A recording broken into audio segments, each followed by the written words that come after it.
Salut à toi.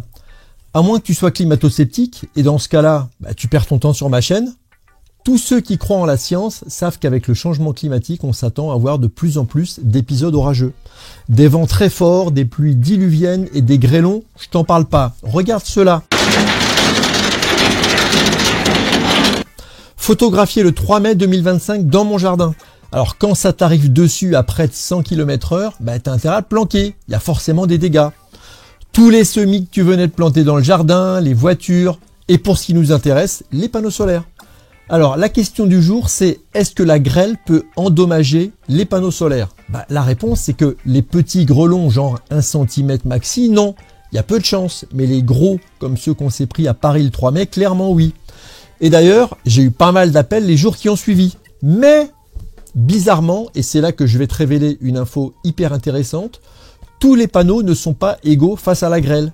Et donc si tu veux savoir lesquels, abonne-toi et envoie un chèque à l'adresse suivante. Non, t'en vas pas, je déconne. Et je te le dis de suite, 100% des gens qui m'ont appelé avaient des panneaux à tubes. Aucun appel pour des panneaux plans. Eh oh, je parle de panneaux solaires thermiques, pas de photovoltaïques. Bien que le problème soit à peu près le même. Je dis pas qu'on peut en faire une règle absolue, mais me concernant, ce jour-là, dans ma région, j'ai eu aucun appel pour des panneaux plans. D'autant plus que je n'installe jamais de panneaux à tubes. Je ne pose que des panneaux plans. J'en ai installé beaucoup dans la région et 10 jours après, je n'ai toujours aucun appel.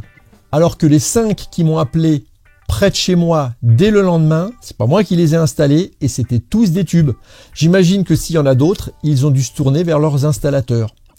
Conclusion, voilà un argument en faveur des panneaux plans que j'avais pas vu venir et dont je n'avais pas parlé lors de ma vidéo de comparaison entre les panneaux plans et les panneaux à tubes. Si tu veux en savoir plus, ou si tu veux savoir si le chauffe-eau solaire peut encore marcher avec des panneaux cassés, tu vas fouiller sur ma chaîne, ou alors j'ai mis des liens directs dans la description. Allez, abonne-toi, fais-moi un petit coucou dans les commentaires, et salut à toi.